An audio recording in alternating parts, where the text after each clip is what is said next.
Thank you, Mr. Chairman, and a big welcome to all of our witnesses. I hope that whatever else is said today, that you will convey to your workforces our deep admiration and appreciation for their diligence, their commitment, and their sacrifice. Sometimes this moment feels a little bit like that old Billy Joel song, "We Didn't Start the Fire." North Korea, Red China, war in Ukraine, Greenland, Cuba, terrorism, burning drug boats, and of course, the massive fire that we did start, our latest Middle Eastern war. Where to begin? Our national elections are about 7 months away, and plenty of Americans are worried that President Trump may indeed, as he said, take control. Meanwhile, we are not receiving the traditional indications or warnings of foreign intelligence efforts to interfere in those elections. There have been several terrorist attacks in recent weeks, and meanwhile, the FBI, our premier counterterrorism agency, has pivoted hard to immigration enforcement. But I can't begin today with anything other than that fire that we did start, Iran. The Constitution, to which every single one of us swears an oath, reserves decisions of war to the representatives of the people. And that's not ink on parchment. There are good reasons for that. First, let's start with why. Why did we and are we risking our blood and treasure on a deeply risky venture, one that the President of the United States and the Director of National Intelligence have spent years telling us is a terrible idea? The President has said that Iran was preparing an imminent attack on the United States. That is not true.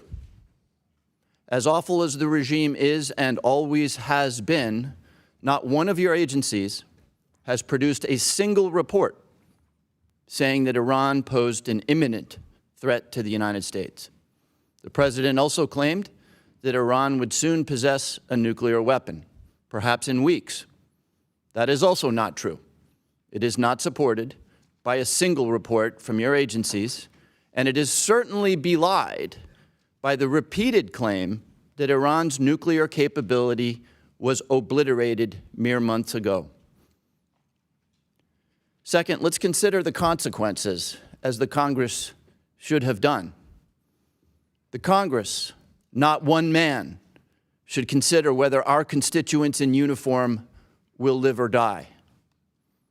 The Congress, not one man, should decide if Americans will spend an additional $30 a week to fill their gas tanks. The Congress, not one man, should consider if it is wise to allow the Russians to sell their oil to India so that they have millions of dollars with which to kill the Ukrainians that we are now begging for help to defend ourselves against Iranian drones. Finally, had the administration chosen to abide by the Constitution, Congress might have considered the answer to General Petraeus's all-important question. Tell me how this ends. When the Iranian Navy is sunk and the missile launchers are destroyed and we have re-obliterated the nuclear infrastructure, do we declare victory and sail away?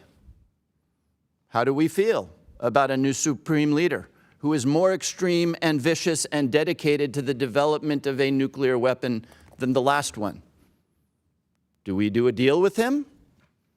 How do we get him to open the Strait of Hormuz? Do we bomb more? And if we sail away and declare victory, are we back there 9 months from now to resink a rebuilt Navy and rebomb rebuilt missile launchers? Is this going to be an every 9-month thing, or is it going to be annual? The very core purpose of the intelligence community is to answer these questions for the President, for us, and for the American people. Right now, as we watch the dignified transfer of lost American patriots at Dover, as we watch gasoline approach $5 a gallon, as we watch our allies mocking us on the world stage, we need to know, were those questions asked? How did you answer them for the President of the United States? And did he listen? I understand that the administration may come to the Congress to ask for funding of $200 billion for this war. As you answered those questions for us today, I'd ask you to remember that old saying, if you want me there for the landing, make sure I'm there at the takeoff. Thank you, Mr. Chairman.